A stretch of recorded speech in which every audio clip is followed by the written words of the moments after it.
Hello, friends and fellow bibliophiles. Welcome back to Kat's Novel Adventures. In today's video, I am sharing what I got up to for GarbAugust Wasted Weekend. I read a collection of bedtime stories that kept me entertained throughout the weekend.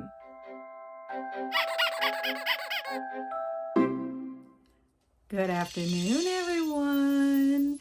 It's the weekend, but it's not just any weekend. It is GarbAugust Wasted Weekend. Woot, woot. And I'm excited because I am reading a trashy book that has to do with folklore. I'm in the midst of my own readathon called Folklore February. In fact, I'm about to jump on my sprints in a few minutes. Today is the first day of Wasted Weekend, GarbAugust Wasted Weekend, which is hosted by Olly of CriminOlly. And I participated last year. Of course, it fell during Folklore February, and I read something that was related to folklore, and I'm doing that again. So I am reading Once Upon a More Enlightened Time by James Finn Garner. And this is more politically correct bedtime stories. I read the first volume last year. It was my first GarbAugust experience ever. So this is the second collection.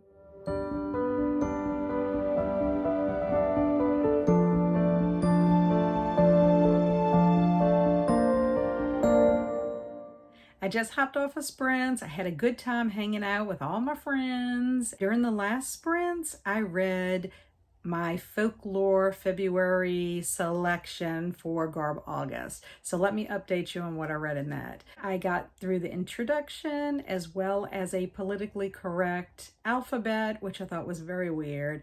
And then I read a fairy tale retelling of Hansel and Gretel, and then also a fable, The Ant and the Grasshopper. So in the Hansel and Gretel story, we have a tree butcher instead of a woodcutter who has pre-adults in his home that he no longer can take care of. They are economically disadvantaged. So the tree butcher takes his two children into the woods to abandon them. He goes off to do his thing. They come upon a cottage that is made out of sweets, but the sweets are a little more nutritional. They are made out of carob brownies and sugarless gingerbread, as well as carrot cake.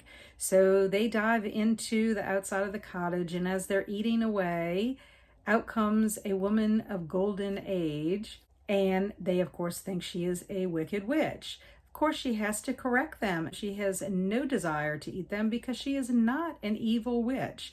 She is a Wiccan. So the children, after talking with her, decide that they want to live in the forest with her, and things, transpire. It's really a ridiculous story after this point. It really was not my favorite retelling ever of Hansel and Gretel. Now, the next story, The Ant and the Grasshopper, is a fable, and we know that fables always have a moral to their story. We are in ancient Greece on a piece of land, and we have an ant who's working very industriously to get all his crops together so he can have it for the winter when crops are scarce. And across the way is the grasshopper, who's just kind of living life fancy free.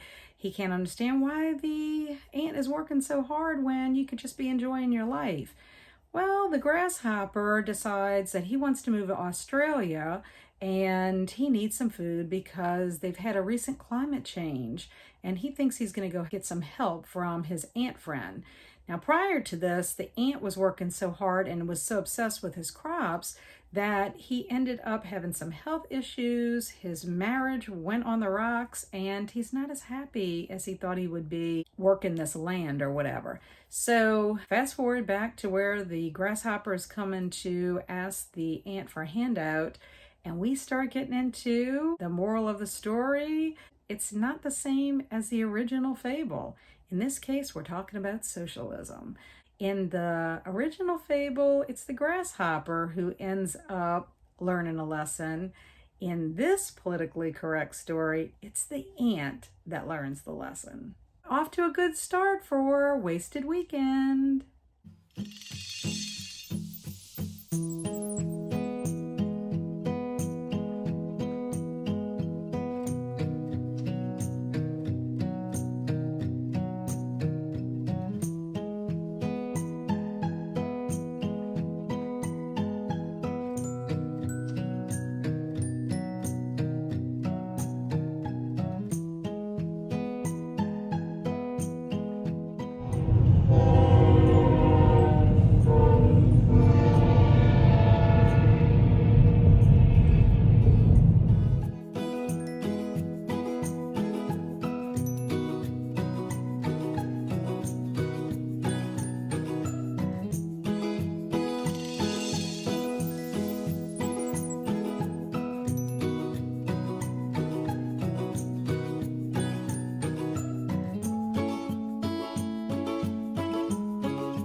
a few errands and eating dinner, I decided to read one more story out of the politically correct bedtime stories, and I chose The Princess and the Pea. In a kingdom over the hills and far away, there lives a prince who is totally full of himself, and he is in search of a card-carrying princess.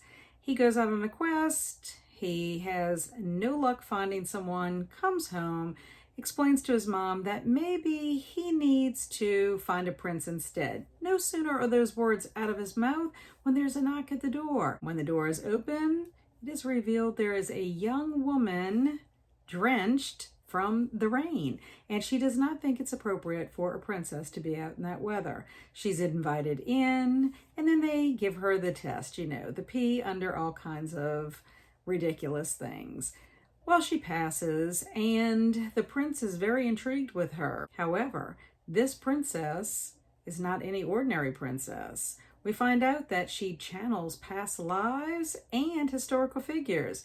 So I can tell you it makes for a very interesting happily ever after. Out of the 3 stories I have read so far, this one is my favorite. Now I'm going to stop here for the evening. I'm going to go take a shower, and then I'm going to get into bed, and I will finish the other 5 stories in the collection tomorrow. Good morning, everyone. I am getting ready to leave to go to the South Shore so that I can take a 2-hour improv class. I'm so excited. And then afterwards, I'm going to go see my parents. I was supposed to see Kelsi today, but she had a scheduling conflict. So I'm just going to have to meet up with her another time. However, I wanted to share with you that this morning I got to another story from my politically correct bedtime stories. It is The Little Merperson. It is a retelling of The Little Mermaid. We find out from Kelpi, that's the Little Merperson, that it is sexist for you to call her a mermaid. But our story is about her life under the sea. And when she makes 15, she's allowed to go to the surface. She encounters a human who is thrown from a raft, who is trying to help the ocean fight against this Russian trawling ship who's doing terrible fishing practices. Well, she saves him. They have a conversation. She's not too impressed with him. She's not buying what he's selling. And she brings him to shore and goes about living her life. Of course, their paths cross again later on, and it's a very strange encounter, a very strange ending, and I'll just leave it at that. But I am going to have an enjoyable day today. I hope so anyway. And then once I get back, I am going to finish this book so that I can close out GarbAugust Wasted Weekend.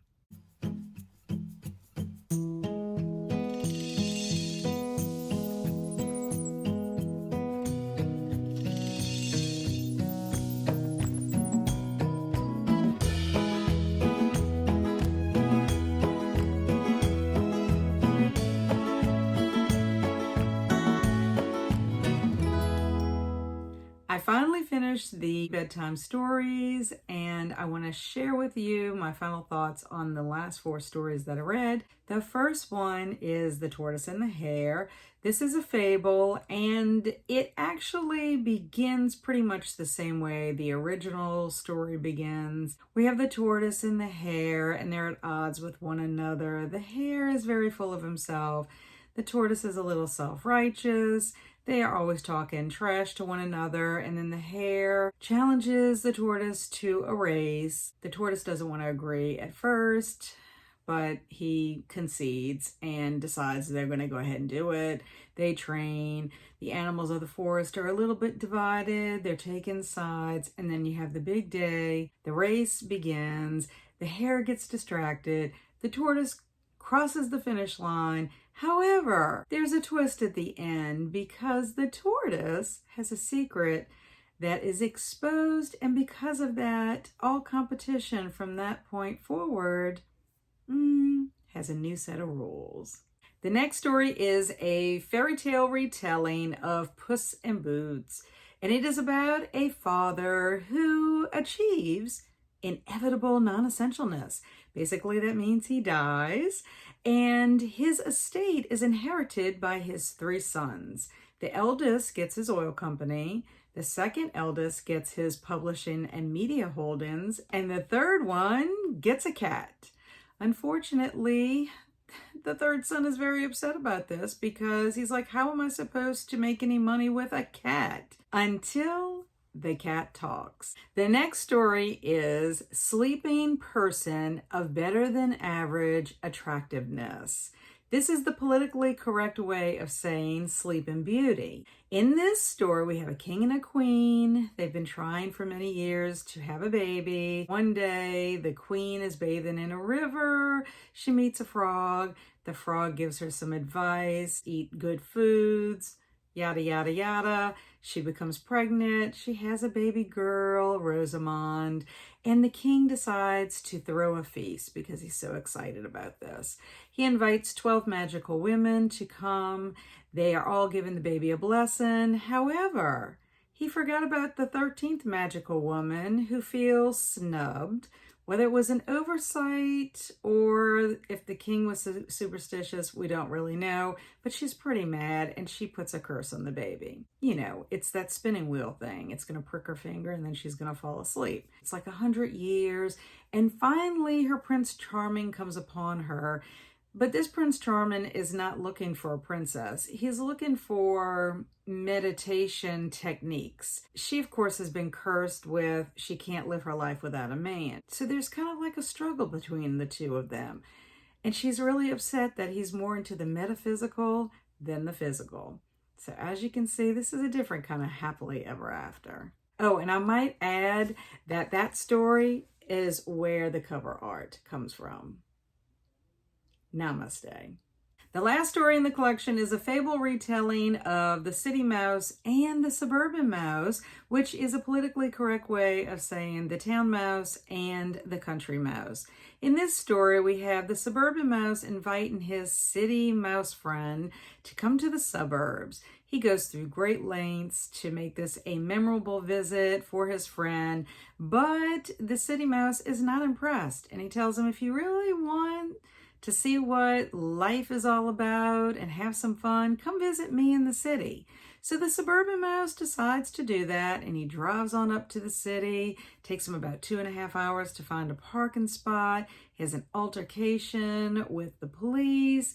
He ends up getting mugged, and then, lo and behold, his car even gets towed. But through all of this, he has a nice meal with the city mouse, and he has some kind of an epiphany. He comes out of the wainscoting and he decides to sell his baseboard in the suburbs, and the rest is history. I will say, it is probably my least favorite story after the politically correct alphabet. I knew going into this book that it was going to be ridiculous, and I was 100% correct. It is a pretty decent sequel to the first one. It's entertaining, but I didn't think it was as entertaining as the first one. I mean, don't get me wrong. I did chuckle here and there, and there are some phrases that I thought were hysterical. It's meant to be tongue-in-cheek. You're not supposed to really be taking it seriously. It's humorous, and the writing is clever. I will admit all of that. Now, there are some stories in the collection that are better than others, and that's to be expected whenever you have a collection of stories. And I think it's perfect for GarbAugust Wasted Weekend, and I ended up giving it 3 stars. Well, friends, that is what I read for GarbAugust Wasted Weekend. I want to thank Olly of CriminOlly for hosting this fantastic reading event. It's always fun to read something that's a little more lighthearted and that you really can't take too seriously. What about you? Did you participate in GarbAugust Wasted Weekend? If so, let me know in the comments below. And as always, I appreciate you watching. Thanks so much for stopping by, and until our paths cross again, stay amazing and be adventurous.